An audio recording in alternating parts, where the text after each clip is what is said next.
Good morning. How you guys doing on a Monday? A lot happened this weekend. We'll get to that pretty soon. Thank you so much for joining us on a Monday. 110sportsmedia.com, 110sportsmedia.com/live, or on Twitch at twitch.tv/the Jmull Show. Thank you so much for making us a part of your day.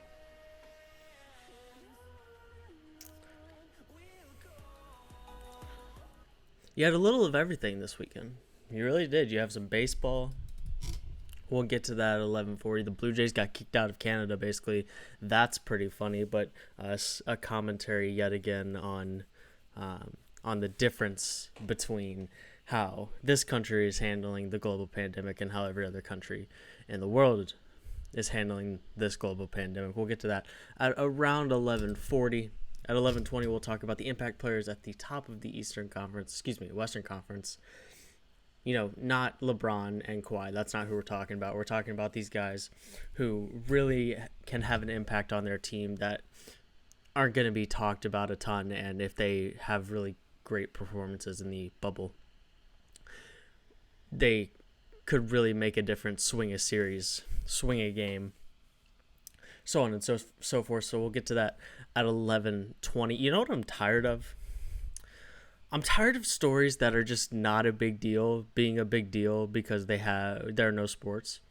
Like this weekend, it was the barbershop that looked like the 2K barbershop in the neighborhood on NBA 2K. Who cares? Who cares? We're so close to basketball. Let's just get there so that we can stop talking about. I mean, I listened to 2 different shows this morning for a total of 5 minutes between the two, and both of them were talking about the barbershop. I suppose I'm playing into this as well because I'm also talking about the barbershop. But who cares? I know we're all starved for content. I know we are. But it's just so unimportant in the grand scheme of things. Drives me crazy. So we're not going to talk about the barbershop anymore. There it is. That's the end of the line. No more barbershop.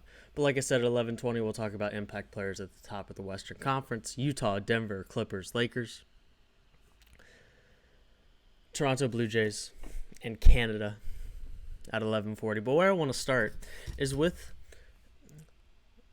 a phenomenon that really, it kind of baffles me that it's not getting as much attention as some other things. I mean, the entire sports world, all we could talk about for a week, 2 weeks, 3 weeks, a month, was how horrible the relationship between Major League Baseball and its Players Association was. Then we talked for days about the health and safety measures the NBA was putting in place. Talked for days about the Orlando bubble. We kind of forgot about the NFL. At least to a certain extent.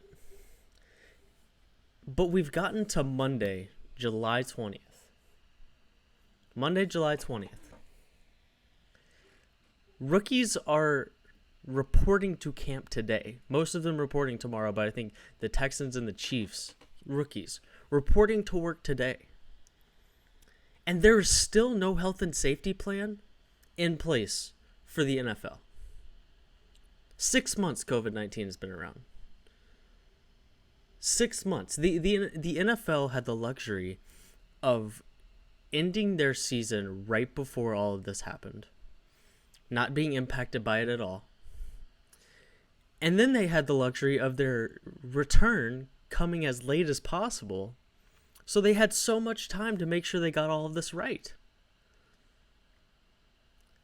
July 20th. Players reporting to training camp, and we still don't have a plan for how to keep players safe. Adam Schefter reported that the NFL and owners are having a meeting today at noon. Today! How has this meeting not happened yet? You've had 5 months. By my calculations. The watch says that you've had 5 months. And you waited until players are actually on team facilities to have this meeting? This is driving me absolutely crazy. Absolutely crazy. Like, how do you let that happen? Will somebody explain this to me? How do you let that happen? It's July 20th. I mean, Major League Baseball and its players argued for months about health and safety and wanting, prorated salaries and wanting as many games as possible.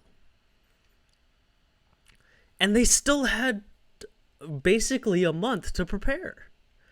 And all of the measures were in place. Now, training camp started pretty fast, but that was just sort of a result of they needed to get the baseball season in, and they weren't going to try to go toe-to-toe with football for their playoffs, so they had sort of a threshold of which they wanted to stop playing so that they didn't have to compete with football as much. But still, it wasn't really about the health and safety when it came to baseball. It was about the prorated salary and the two sides not being able to come to an agreement on that side of things. July 20th. And we still have no health and safety plan for the NFL. How is that possible? The NBA, we sat around for what felt like a year. And we're still not to the point where we're playing basketball. That's how long the NBA has held health and safety measures. And here's the thing that baffles me. It's easier to come up with a health and safety plan for a bubble. Way easier. In the NFL, you have to have 32 different health and safety plans, essentially, for every team. In the NBA, you needed one. You had protocol for each team while they were having their couple of weeks back in their home markets, but really, when it gets down to it, being in the bubble means you have to have one health and safety plan. When you're playing in 32 different cities, you have to have 32 different plans. This is not easy. And it's certainly not going to come together really nicely in one 2 or 3 hour meeting that's going to happen at noon today. But wait. Players are reporting to camp today. And all the rookies reporting tomorrow. July 28th, everybody, veterans, reporting to camp. And we still have no health and safety plan. Do you know how ridiculous that is? I mean, let's look at J.J. Watt's tweet. First of all, shouts to J.J. Watt. J.J. Watt is one of the more genuine high-profile athletes in the country right now. And what he's doing to keep players, to keep people informed on the situation, I think is really cool. I mean, it's screenshotting a notes page, but it's so helpful. And to hear it from a player, I think, is quite an impact. I mean, it just has a different impact than if you just see Adam Schefter reporting about it, or the NFL reporting about it, or even the NFLPA from their Twitter account talking about it. To see it from a player like J.J. Watt is pretty impactful, in my opinion. But let's run through what his tweet says. So it's basically about what we want, what we know, what we don't know. And it always starts with, we know we want to play. And I think it ends with, we know we want to play as well. But let's chat about what he's been outlining in, yes, we want to play, we want to play. He starts it and ends every notes page with that sentiment. But here, there's some things, and I'll just run through it real quick, and then we'll talk about it. The NFL can mandate that players show up to training camp regardless of if an agreement has been reached between the NFL and NFLPA about health and safety. Players have not been granted full and proper training camp acclimation period necessary as recommended by medical and training staffs. We'll get to that. They still don't know how testing will work. They still don't know about preseason games. Still don't know how a positive test will be handled in regards to close contact. An opt-out clause hasn't been agreed upon for high-risk players or players with high-risk family members. And players can be fined if they don't show up on time to training camp, even if health and safety plans haven't been approved. Training camp starts today, and we don't know these things. First of all, This screams something that we've known has been true for a really long time, and that's that the NFL doesn't care about their players. Not really. I mean, this is a sport that is clinically proven to create chronic head injuries and chronic illnesses and health issues after playing football. There are people who they're incredibly healthy adult men who die way sooner than they should because of what football did to their body. And yes, of course, there's a certain, you have to come to terms with that as a football player, and I get that. But it's incredible what it takes to put enough pressure on the NFL for them to really change their safety guidelines in their helmets and their safety guidelines in their sport. It really is remarkable how much pressure there has to be put on Goodell and the front office to actually make changes. Isn't it just the most NFL thing in the world that the NFL is the league having issues with this? Doesn't it just kind of make sense? I mean, they're not following the recommendations of medical experts. And not only are they doing that, it's not like they have a different guideline in place. There are medical experts telling them what to do, and they're not doing it. How does that make sense? Have you heard that before? Somebody thinking they're smarter than the smartest people in the room? I'll let you decide who I'm alluding to there. But it's so clear, and we've talked about this on the show before, about how in order for seasons to happen, playing the games has to be the number one priority. But other leagues are at least doing a better job of showing that they, to a certain extent, care about their players. I mean, the NBA's return looks like it looks because the players told them what they wanted, and they tried to adhere to that. They wanted a bunch of time to make sure that their bodies were in game shape, so that to lower the risk of injury, coming back pretty abruptly into a very quick restart where you're not sort of easing into a season. You're jumping right into the last 8 games of a regular season and into a playoffs. It started so late only because of the players. That's what they wanted, and the NBA made it happen. The Major League Baseball, they've had their hiccups, of course, but like I said, the majority of their hiccups came because of the disagreements about how many games to play, not necessarily because of the health and safety. But not having proper training camp and a proper training camp acclimation period, not knowing how testing will work, not knowing how a positive test will be handled, not having an opt-out clause, and fining players for not showing up even if health and safety plans aren't put in place. All of that adds up to the NFL not caring about their players, because if they did, they'd have those things in line. They're basically telling, this is what they're telling players right now. We don't know when you'll be tested. We don't have those plans in place. And even though we don't have those plans in place, we have the audacity to tell you that we can decide that we don't care enough about you to have an opt-out clause.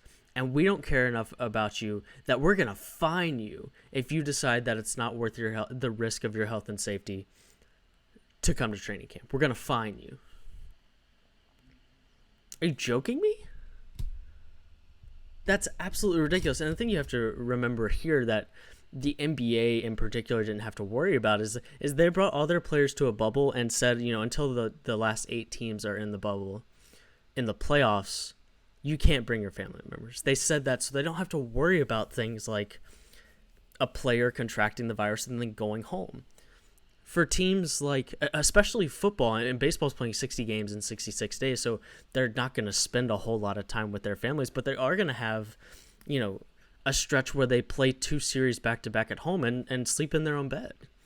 So you have to make sure that you're not only protecting those players, but protecting those players to a point that that you're eliminating the risk as much as possible so that so that they don't bring COVID-19 back to their families.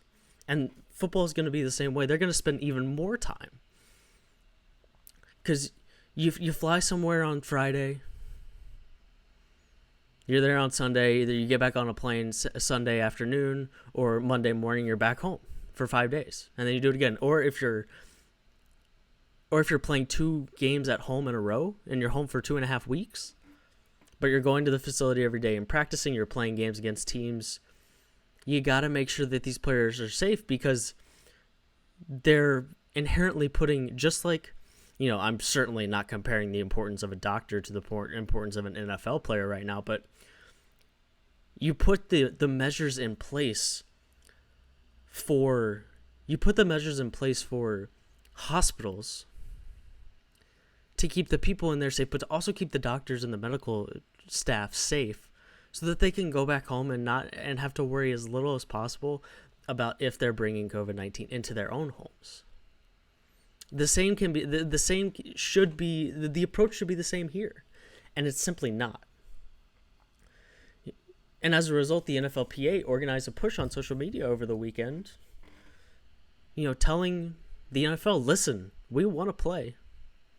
I think that's the hashtag, we want to play.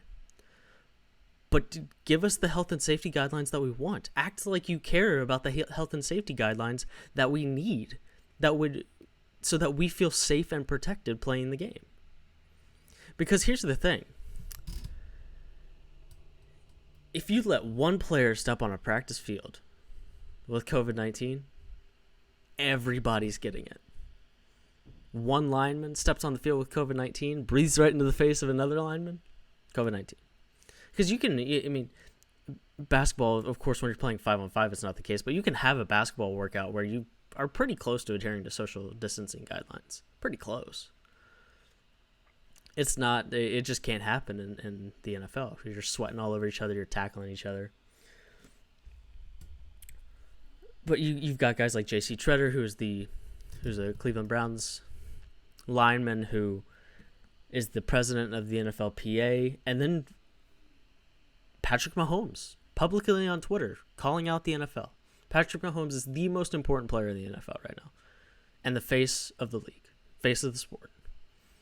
And he's speaking out on social media at the front office, at Roger Goodell, at the NFL, saying, listen, get your crap together. You got Drew Brees, Todd Gurley, Myles Garrett, Jarvis Landry, all voicing on social media. These are not insignificant players.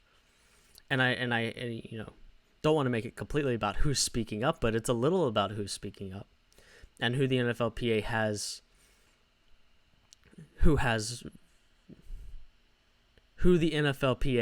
voicing their concerns. Training camp starts today. And what I just outlined in JJ Watt's tweet, we don't know about any of those things. How do you not know how testing is going to work when players are coming to your facility? How do you not know how often? How do you not know the frequency, every day, every other day, whatever it's going to be? How do you not know that? Because here's the thing, and I got a couple more things I want to touch on, but we'll get to the last thing here in a second. Here's the thing. Every league has made significant changes to the way they operate due to the global pandemic. The bubble. No fans in stadiums, testing. Apart from it being against the law essentially right now to have people in NFL stadiums to the capacity that they normally would, what has changed about the NFL? The list is either non-existent or the list is very short with a lot of insignificant details on it. And I think that says something. And that the most important, obvious questions that anyone could answer haven't been answered. You could ask anybody 3 months ago, what are the most important things that the NFL needs to figure out? They need to figure out testing, how they're going to keep their players safe. We're at July 20th, and the NFL hasn't figured out testing or how to keep their players safe. And they're moving on without any sort of real acknowledgement of that. Because listen, this is a new era of player empowerment across the entire country. When was the last time you saw college athletes speak out the way that they have at their coaches? We've talked about college athletes have been speaking out about getting paid for a long time. But when was the last time you saw somebody attack their coach like you've seen on multiple occasions? Rasir Bolton, Chuba Hubbard. The list goes on. When was the last time you saw that? And in the NFL, a league that has walked all over their players for as long as I can remember, I don't think it's going to be that way anymore. And yes, it's an owners league, and there's just a dominant... There's just the way the NFL works and the injury concern about anybody, you're just always going to have...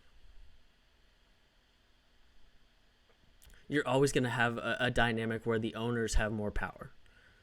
And that's just not going to go away. But what might change is that player empowerment, and that might change it a little. And a situation like this is exactly the place where player empowerment comes into play. And we'll see how the NFL responds, because it's not looking great so far. Not looking great. Coming up next, we'll talk about impact players at the top of the Western Conference. So we're talking Utah, Denver, and both LA teams. We'll do that next on the Jmull Show on 110sportsmedia.com.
We're back on the Jmull Show on a Monday. Thanks so much for making us a part of your day.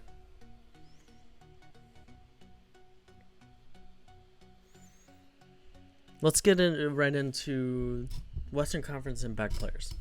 I think this is a series I've really enjoyed doing. Thanks so much for being a part of that. We've been doing that. We did it all last week. If you weren't here, we started with the bottom 5 teams in the Western Conference. Then did, I believe, the bottom 4 teams in the playoff picture in the Western Conference, and then jumped over, did the bottom 5 teams in the Eastern Conference. Now we got the top 4 teams in each conference. We're doing the Western Conference today. We'll do the Eastern Conference on Wednesday.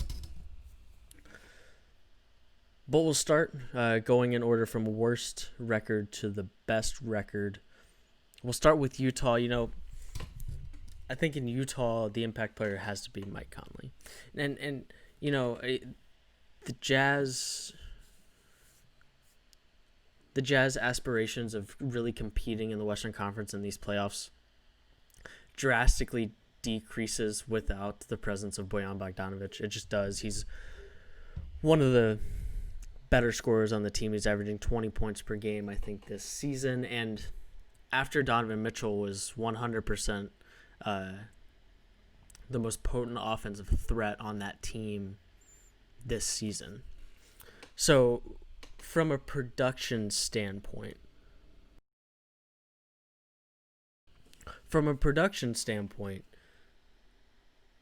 Mike is going to have to step up his offensive production just a little bit. It was 13 points per game or something like that.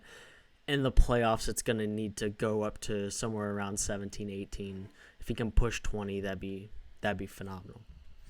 Because you need somebody to help Donovan Mitchell in that scoring role, because even though Rudy Gobert is an absolute beast on the court, he's not exactly an incredible offensive threat. His prowess comes on the defensive end. The majority of it does. And so after Donovan Mitchell right now, you have Joe Ingles. And Ingles is certainly an offensive weapon, certainly. But he's not a shot creator. The only other shot creator and guy that can, create out of the pick and roll on this team, aside from Donovan Mitchell, is Mike Conley. You've got Jordan Clarkson, who's been playing, pretty well, and he's going to be a big part of making up for that offensive production loss that you had from Bogdanovic. But Conley's going to have to be huge for that reason, and also he's the only one, and I know Clarkson spent some time in Cleveland, but in terms of being one of the guys on a team deep in the playoffs, Mike Conley's the only one.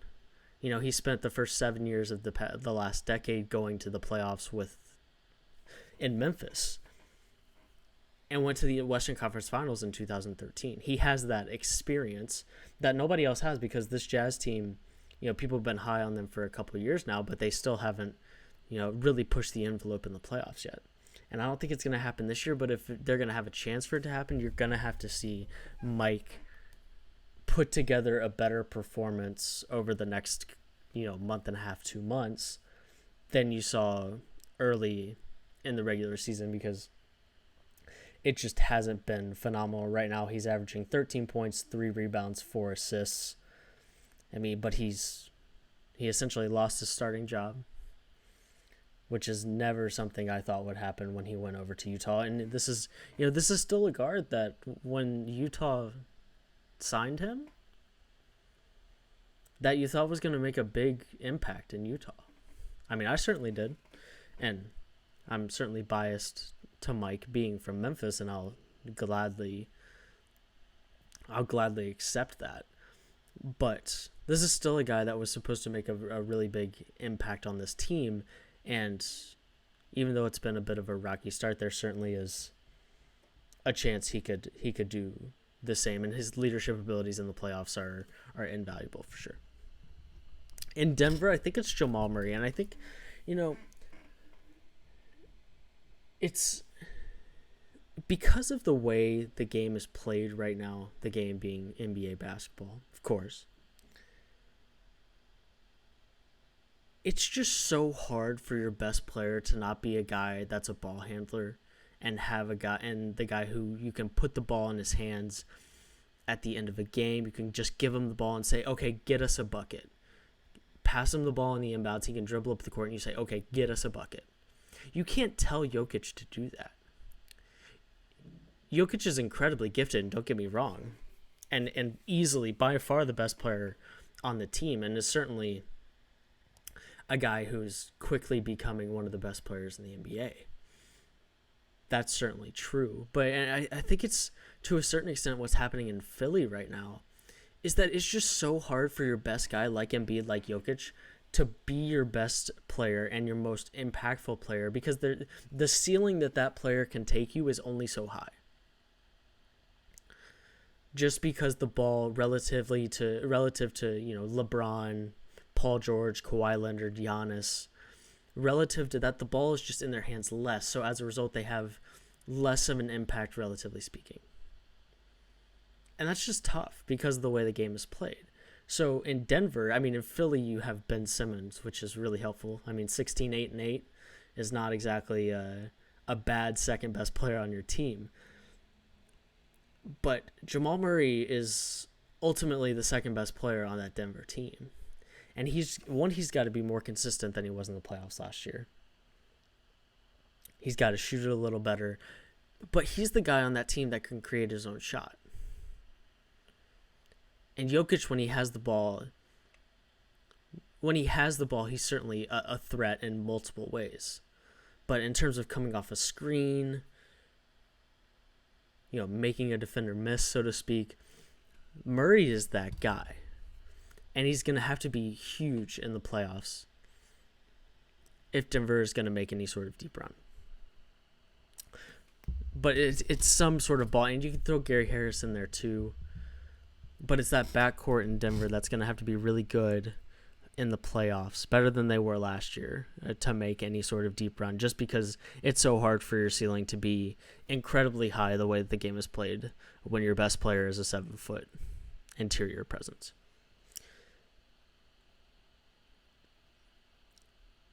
In LA, let's talk Clippers and Lakers. We'll start with the Clippers.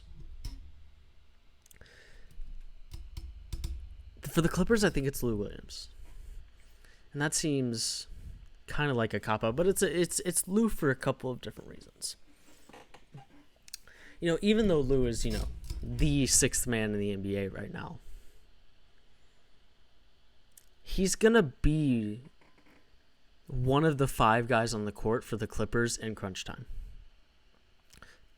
Patrick Beverley, Lou Williams, PG, Kawhi, Montrezl Harrell.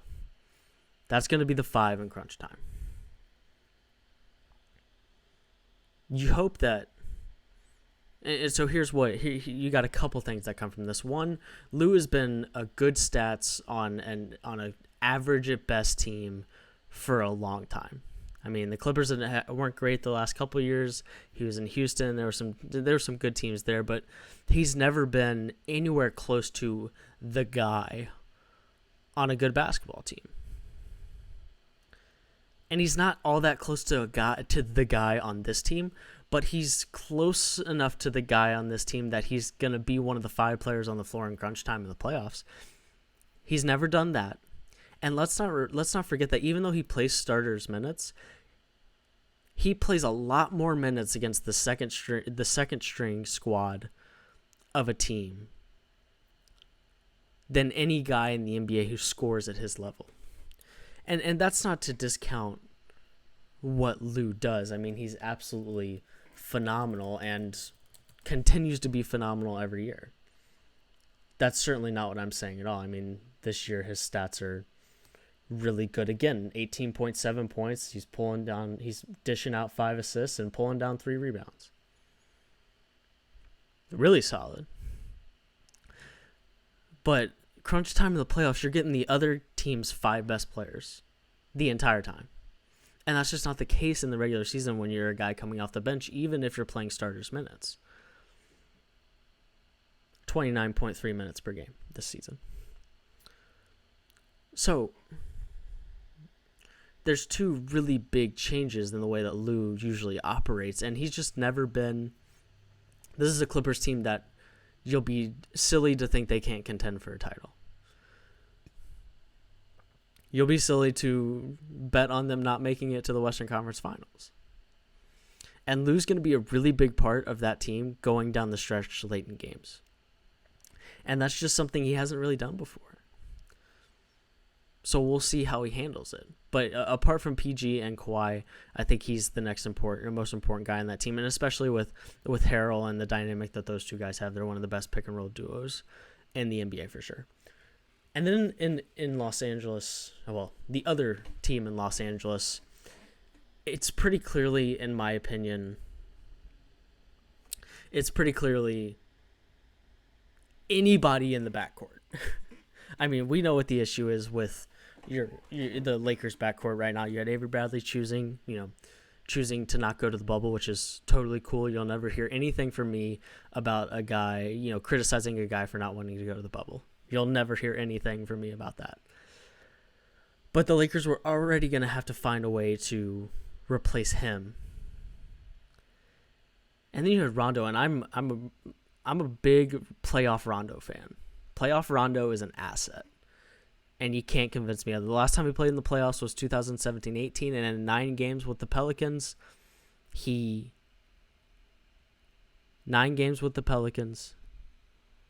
10 points, 12 rebounds, 7 boards. No, 10 points, 12 assists, 7 boards. Excuse me. Like, that's legit. I mean, this is a guy who at one point was averaging 16 points, 11 rebounds, 8 assists in the playoffs in Boston. And even though he's up there in age, he's 34, 35 at this point, he's still an asset in the playoffs and is a guy who clearly just jokes around and doesn't take the regular season seriously and then turns it on in the playoffs. And then you lose him to a broken hand. So now you've got this massive gap in the backcourt. And, I say all this to say that the Lakers will be fine. Not to say that the Lakers won't be fine, because they will. LeBron and AD, no matter what they put on the court, LeBron has taken teams to the finals with less talent than he has in LA right now. But you're hoping that between Kevin Caruso, Quinn Cook, and KCP, Kentavious Caldwell-Pope, that they can somehow together put together some sort of performance that is relatively close to what you might get from Rondo and Bradley. Which is a stretch. I mean, don't get me wrong, that is reaching quite a bit if you ask me. Especially on the defensive end. I mean, Bradley was at one point one of the more sought-after 3-and-D guys at the guard position in the NBA when he had some great seasons in Boston. And Rondo, with his long arms, when he wants to play defense, he's really great on the defensive end. Caruso, KCP, and Quinn Cook, if you find somebody raving about how great they are on the defensive end, please show me, because I've never seen it. And when you're playing in the West against teams that have great guards night in and night out, I mean, you're starting with Memphis if the things shake out the way that they're currently sitting in the standings. You've got Ja Morant. I'll take Ja Morant over all 3 of those guys every day of the week and twice on Sunday. If the Blazers get in, you've got CJ McCollum and Dame against KCP and Quinn Cook. Oof. Even if the Pelicans get in, Jrue Holiday is easily the best guard on the floor in that series. And then you got it the next series, you're either going to get Utah with Donovan Mitchell and Mike Conley and Jordan Clarkson, or you're going to get Oklahoma City with Chris Paul and Shai Gilgeous-Alexander. And so on and so forth. We can keep playing this game if you want to. You get to the Western Conference Finals, Lou Williams. This is a major hole in the Lakers lineup right now. And the Western Conference isn't going to make that hole insignificant, because there are a lot of great guards in the West, a lot of great guards that they're going to have to go through in the West if they want to make the NBA Finals. And then you're talking, depending on who comes out of the East, you're talking about really solid guards over there as well. Kemba Walker, Kyle Lowry, Eric Bledsoe, maybe, but still. So if the Lakers can get some sort of, and you've got your J.R. Smiths and Deion Waiters coming off the bench, and that certainly helps, but that's certainly not the skill set that you're looking for. I mean, J.R. Smith's not going to play good defense. He could swing a game by knocking down 3 threes in 2 minutes and turning your 3-point lead into an 11-point lead, and then you're off to the races and you win a playoff game because of it, but he's not going to play great defense. And he's certainly not going to scare any of these really talented guards that are in the Western Conference. So that's what we got for impact players at the top of the West. We'll do that for the top of the East on Wednesday. But coming up next, we're going to talk about the Blue Jays and the fact that they were essentially kicked out of Canada, and that's just kind of funny. But we'll do that next. You're watching the Jmull Show on 110sportsmedia.com.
Welcome back to the Jmull Show on a Monday. Thanks so much for making us a part of your day, whether you're watching at 110sportsmedia.com/live or on Twitch at twitch.tv/the Jmull Show. Thank you so much for joining us on a Monday. Check out 110sportsmedia.com. We got new stuff coming out today. Newsletter. You can sign up on our website. In the sort of right side of every page, there's a subscription box where you can type in your email. You get a newsletter every Friday. If you wouldn't mind doing that, that'd be absolutely phenomenal. But today on the site, best designated hitters of the 2010s, Josh Doring with his NFL Draft Regrade Series. 5 things from the week. Lots of really good content over there on the website. What do I get to next? Is really something funny. It really is. It's a perfect example of the difference between the way this country is dealing with COVID-19 and the way that every other country is dealing with COVID-19. The Toronto Bluejays were essentially told by the Canadian government that you can't have teams coming to Toronto from the United States to play home games in your building. As a result, the Blue Jays are probably going to play their home games at their AAA affiliate, at their AAA affiliate in Buffalo. So that's not really all that big a deal from a logistical standpoint. But it is, especially when there are no fans, so it's not like they're really losing their edge, their advantage by not getting to have their fans. So it doesn't really matter from that standpoint. But it's a perfect example of how, Canada's fundamental approach to COVID-19 combat is different. Millions of cases in this country. There are 3 times more cases in Orlando and in Florida total than in Canada total. Canada's around 110,000 total cases. Earlier this week, recently, they were talking about having very few COVID deaths in a day, close to 0, and it was trending in that direction towards 0.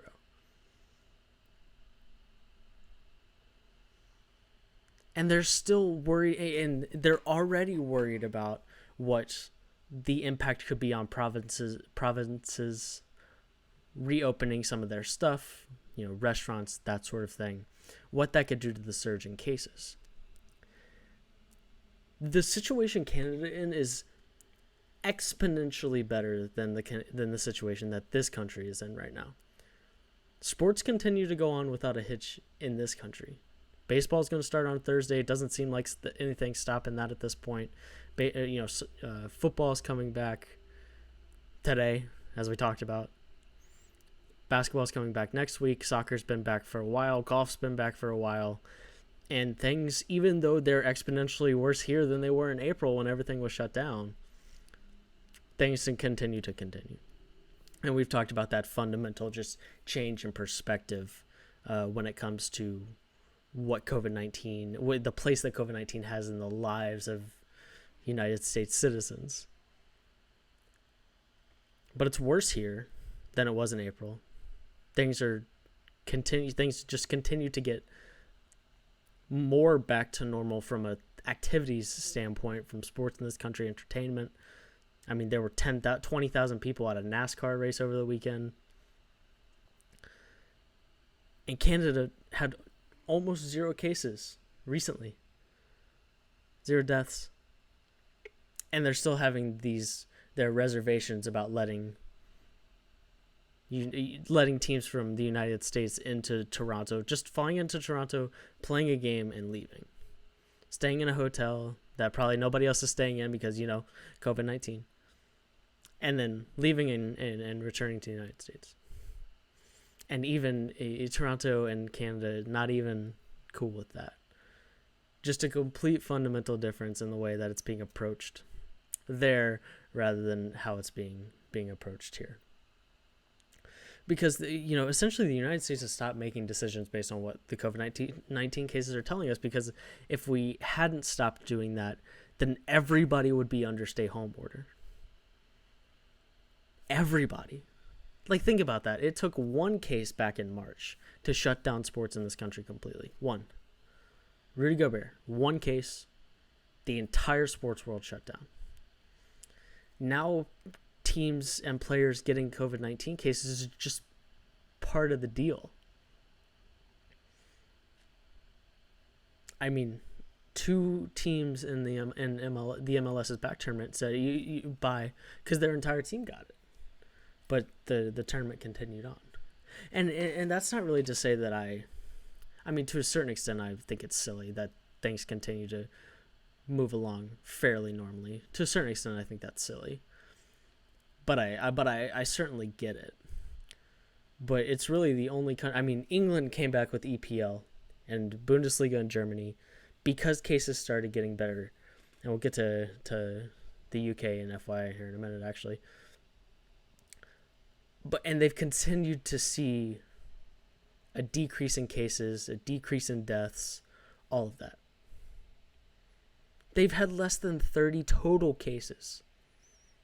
MLS had 20 between two teams in like a week. There's your difference. I mean, soccer came back in the UK because it made sense for soccer to be able to come back. It doesn't make sense in this country. And Canada decided that it didn't make sense in their country yet, so sorry, you can't bring your sport here. I think it's a very interesting commentary on just the differences between how everything is being approached in different countries and how it's being approached in this one. Coming up next, we'll talk about a couple FYIs. Got a couple good ones that that I'd like to share with you. Things you just need to know before we get out of here for the day. But we'll do that coming up next before we wrap up the show. You're watching the Jmull Show on 110sportsmedia.com.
Welcome back to the Jmull Show on a Monday, wrapping up here with some FYI. 110sportsmedia.com/live, twitch.tv/the Jmull Show. Thank you so much for joining us on a Monday.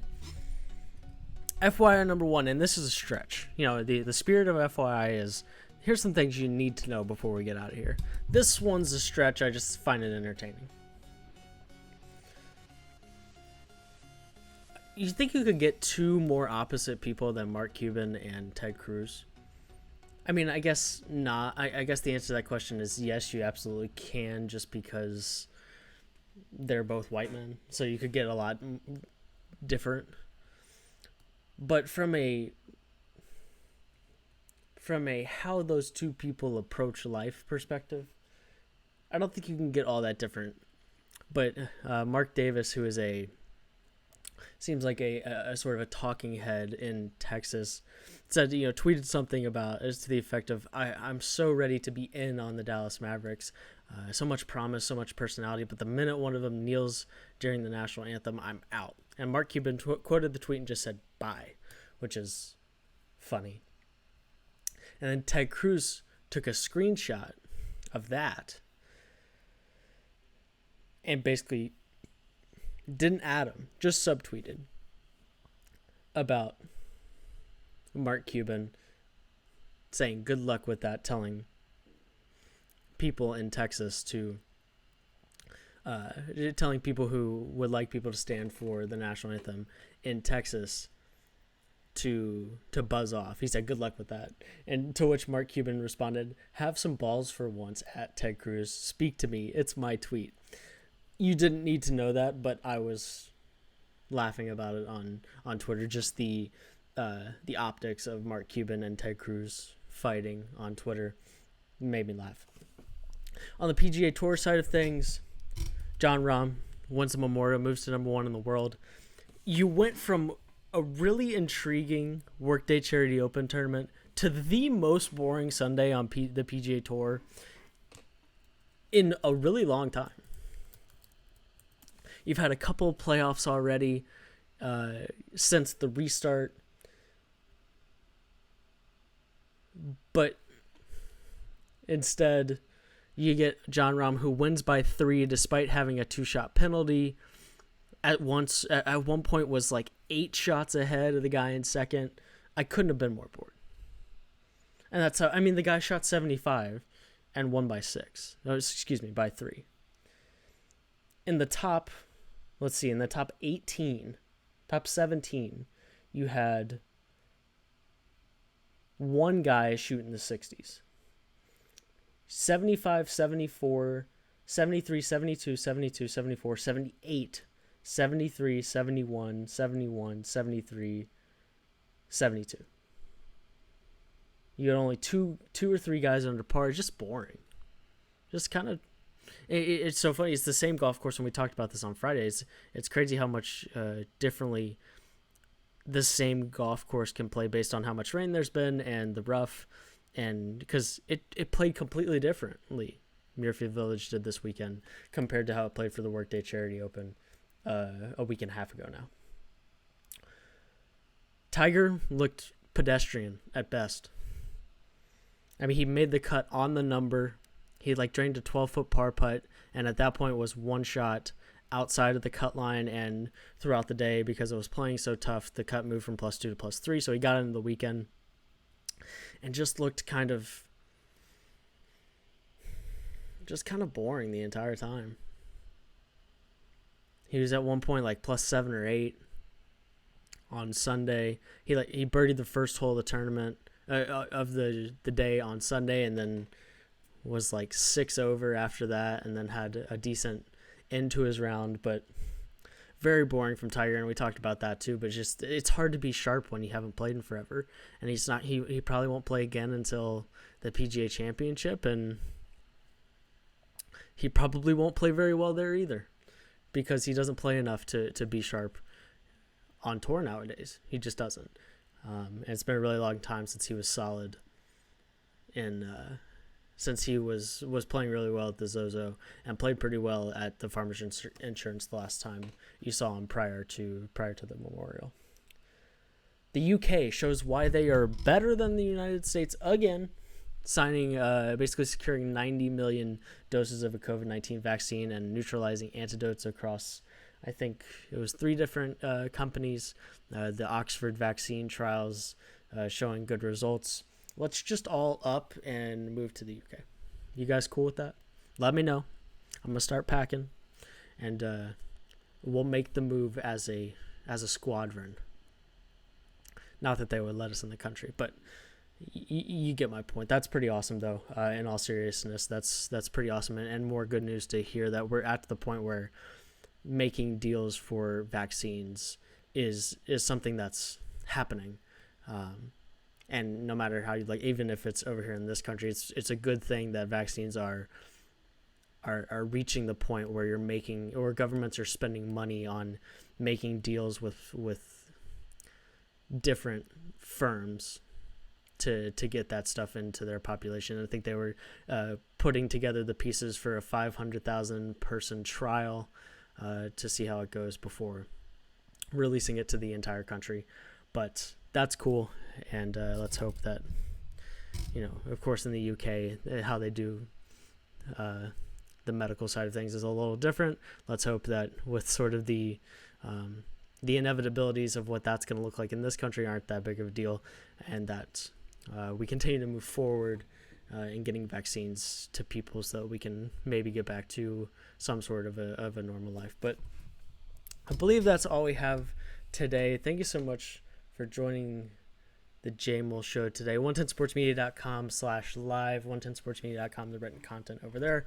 Follow me on Twitter at the Jmull, 110sports on Twitter as well. Subscribe to the newsletter if you haven't. You'll get a newsletter every Friday with the content from the week, the links to all the on-demand shows, podcasts, everything going on over there. But thank you so much for joining us on a Monday. Stay safe until Wednesday. We'll meet back here, same time, 11 a.m. Eastern. I'll see you on Wednesday.